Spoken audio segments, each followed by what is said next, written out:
പുതിയൊരു വീഡിയോയിലേക്ക് ഏവർക്കും സ്വാഗതം. ഇന്ന് നമ്മൾ നോക്കാൻ പോകുന്നത് ഉബുണ്ടു സോഫ്റ്റ്വെയർ സെൻറ്ററിനെ കുറിച്ചാണ്. അതായത് ഉബുണ്ടു സോഫ്റ്റ്വെയർ എന്തിനാണെന്ന് വെച്ചാൽ നമ്മുടെ കമ്പ്യൂട്ടറിലേക്ക് ആവശ്യമായ സോഫ്റ്റ്വെയറുകൾ അതിൽ നിന്ന് നമുക്ക് ഡൗൺലോഡ് ചെയ്തെടുക്കാൻ സാധിക്കും. സാധാരണ നമ്മൾ ഫോണിൽ ഉപയോഗിക്കുന്നത് പ്ലേ സ്റ്റോറാണ്, ആപ്പിൾ സ്റ്റോർ അതുപോലെ തന്നെ ഐഫോണിൽ നമ്മൾ ഉപയോഗിക്കുന്നുണ്ട്. അങ്ങനെ നമുക്ക് നമ്മുടെ ഓപ്പറേറ്റിംഗ് സിസ്റ്റമായ ഉബുണ്ടുവിലേക്ക് ആവശ്യമായ സോഫ്റ്റ്വെയറുകൾ നമുക്ക് ഡൗൺലോഡ് ചെയ്തെടുക്കാനായിട്ട് സാധിക്കും. നിങ്ങൾ ആദ്യമായിട്ടാണ് ഈ വീഡിയോ കാണുന്നതെങ്കിൽ ലൈക്ക് ചെയ്യുക, സബ്സ്ക്രൈബ് ചെയ്യുക, ഷെയർ ചെയ്യുക. വീഡിയോക്ക് താഴെ നിങ്ങളുടെ അഭിപ്രായങ്ങൾ കമൻറ്റ് ചെയ്യുകയും ചെയ്യുക. അപ്പോൾ അതിനായി നമുക്ക് ആപ്ലിക്കേഷൻ ഏറ്റവും താഴെ കാണുന്ന സോഫ്റ്റ്വെയർ എന്നീ കാണുന്ന ഐക്കണിൽ നമ്മളിന്ന് ക്ലിക്ക് ചെയ്യാം.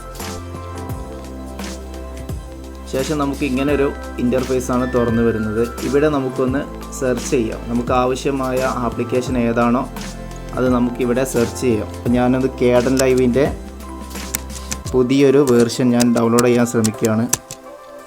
അപ്പോൾ അതാ ഇവിടെ കേഡൻ ലൈവിൻ്റെ നിലവിൽ കമ്പ്യൂട്ടറിൽ ഡീഫോൾട്ടായി വരുന്ന ഒരു software audio video editing software ആയിട്ട് ഇവിടെ കാണിക്കുന്നുണ്ട്.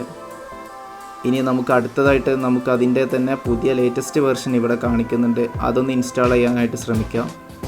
അപ്പോൾ നമ്മൾ ഇവിടെ ഒന്ന് ക്ലിക്ക് ചെയ്യുന്നു. ശേഷം നമുക്ക് ഇങ്ങനൊരു ഇൻ്റർഫേസാണ് കാണിക്കുക. ഇവിടെ ഇൻസ്റ്റാൾ എന്ന് കാണാം. ഈ ഇൻസ്റ്റാളിൽ നമ്മളൊന്ന് ക്ലിക്ക് ചെയ്യാം.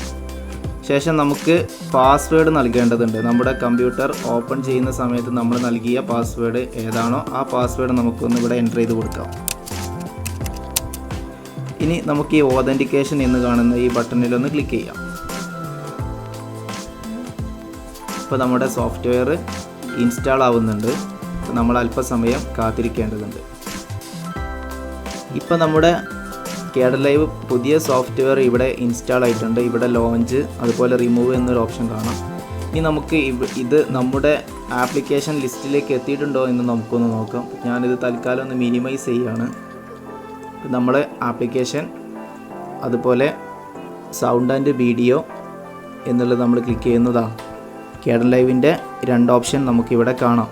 അപ്പോൾ ഇതുപോലെ നമുക്ക് ആവശ്യമുള്ള ഏതൊരു ആപ്ലിക്കേഷൻ വേണമെങ്കിലും നമുക്ക് നമ്മുടെ കമ്പ്യൂട്ടറിലേക്ക് നമുക്ക് ആഡ് ചെയ്യാനായിട്ട് സാധിക്കും. ചില ആളുകൾക്ക് വാട്സാപ്പ്, ഫേസ്ബുക്ക് അങ്ങനെ തുടങ്ങിയ നിരവധി ആപ്ലിക്കേഷൻ ആവശ്യമായിട്ടുണ്ടാവും. അതൊക്കെ നമുക്ക് വേണമെങ്കിൽ ഇതുപോലെ കമ്പ്യൂട്ടറിലേക്ക് നമുക്ക് ആഡ് ചെയ്യാനായിട്ട് സാധിക്കും.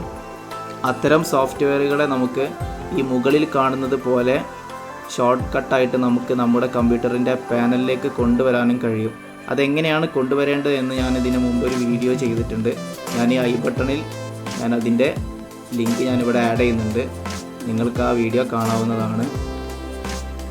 നിങ്ങൾക്ക് ഈ വീഡിയോ ഇഷ്ടപ്പെട്ടു എന്ന് കരുതുന്നു. തീർച്ചയായും ലൈക്ക് ചെയ്യുക, സബ്സ്ക്രൈബ് ചെയ്യുക. നിങ്ങളുടെ മറ്റ് സുഹൃത്തുക്കൾക്ക് ഈ വീഡിയോ ഷെയർ ചെയ്ത് കൊടുക്കുകയും ചെയ്യും.